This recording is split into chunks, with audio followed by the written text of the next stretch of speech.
अभिभाषण के दौरान राष्ट्रपति ने राम मंदिर का जिक्र किया और कहा कि राम मंदिर की आकांक्षा सदियों से थी, राम मंदिर का सपना पूरा हुआ। पिछले 10 वर्षों में भारत ने राष्ट्र हित में ऐसे अनेक कार्यों को पूरा होते हुए देखा है जिनका इंतजार देश के लोगों को दशकों से था। राम मंदिर के निर्माण की आकांक्षा सदियों से थी, आज ये सोच हो चुका है। राष्ट्रपति मुर्मू ने अपने भाषण के दौरान कहा कि कश्मीर से 370 अनुच्छेद हटाया गया, अब दंड नहीं न्याय को प्राथमिकता है। जम्मू कश्मीर से आर्टिकल 370 हटाने को लेकर शंकाएं थी, आज वो इतिहास हो चुकी है। राष्ट्रपति द्रौपदी मुर्मू ने 3 तलाक का भी जिक्र किया और कहा कि दशकों के अटके काम 10 साल में पूरे हुए, ट्रिपल तलाक पर सख्त कानून बनाया गया। इसी संसद ने 3 तलाक के विरुद्ध कड़ा कानून बनाया है।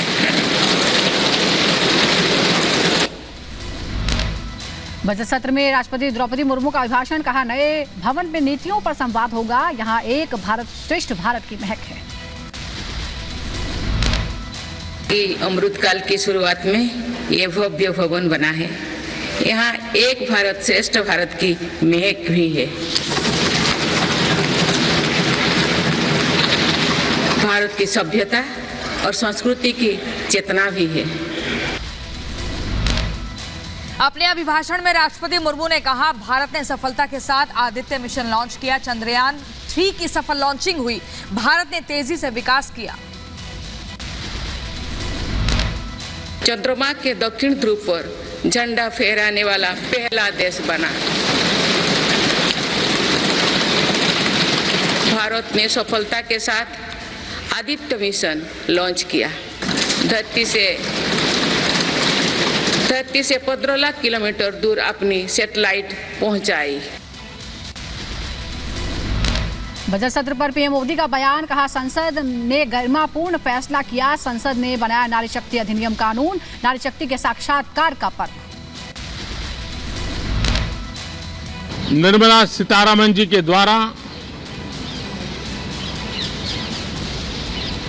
इंटरिम बजट एक प्रकार से ये नारी शक्ति के साक्षात्कार का पर्व है। पीएम ने विपक्ष पर बोला हमला, कुछ लोग आदतन हुड़दंग करते हैं, ऐसे लोग आत्मनिरीक्षण करें, आलोचना तीखी हो, हुड़दंग ना हो। जो आदतन लोकतांत्रिक मूल्यों का चीरहरण करते हैं, आज जब आखिरी सत्र में मिल रहे हैं तब जरूर आत्मनिरीक्षण करेंगे। बजट सत्र से पहले पीएम मोदी का बयान, कहा देश को 2024 वर्ष का पहला राम, चुनाव से पहले आखिरी बजट, कल सीतारमण देश में पेश करेंगे देश का बजट। इस बार एक दिशा निर्देशक बातें लेकर के देश की वित्त मंत्री निर्मला जी हम सबके सामने कल अपना बजट पेश करने वाली है।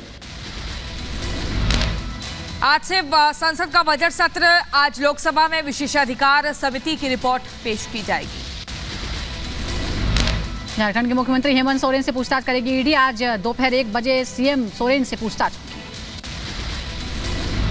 रांची में धारा 144 लागू, सीएम आवास से लेकर विधानमंडल तक सुरक्षा के कड़े इंतजाम, ईडी दफ्तर से 100 मीटर की परिधि में धारा 144 लागू, रांची में 7000 जवान तैनात किए गए। थोड़ी देर बाद जेएमएम विधायकों की बैठक हो सकती है, ईडी की पूछताछ से पहले विधायकों की बैठक, रांची में मौजूद सोरेन समर्थक विधायक। जेएमएम के अंदर के मतभेद उजागर, कल की बैठक से 4 एमएलए नदारद, सूत्रों के हवाले से खबर, मीटिंग में नहीं शामिल हुए थे बसंत सोरेन, सीता सोरेन, लोबिन हेम्ब्रॉम और चमरा लिंगी। अर्जुन मुंडा का हेमंत सोरेन पर हमला, कहा राजनीतिक रंग देने की हो रही कोशिश, भ्रष्टाचार का मामला है, निष्पक्ष तरीके से जांच हो रही है। जेडीयू प्रवक्ता नीरज कुमार का हेमंत सोरेन पर हमला, का सीएम ईडी के डर से भाग रहे, झारखंड की हालत बदतर हो गई। हेमंत सोरेन पर बीजेपी प्रवक्ता प्रतुल शाहदेव ने हमला बोला, कहा सीएम की तरह व्यवहार नहीं कर रहे हैं सोरेन, भगौड़े की तरह व्यवहार कर रहे हैं हेमंत। झारखंड के सीएम हेमंत सोरेन की ईडी जांच पर कांग्रेस नेता अजय कुमार का बयान, कहा चुनाव आ रहे हैं इसीलिए बीजेपी सभी को तोड़ना चाहती है। हेमंत सोरेन पर ईडी जांच को लेकर जेएमएम प्रवक्ता मनोज पांडे का बयान, कहा जांच एजेंसियां का टास्क मिला है लेकिन हम हर हालत से निपटने के लिए तैयार हैं।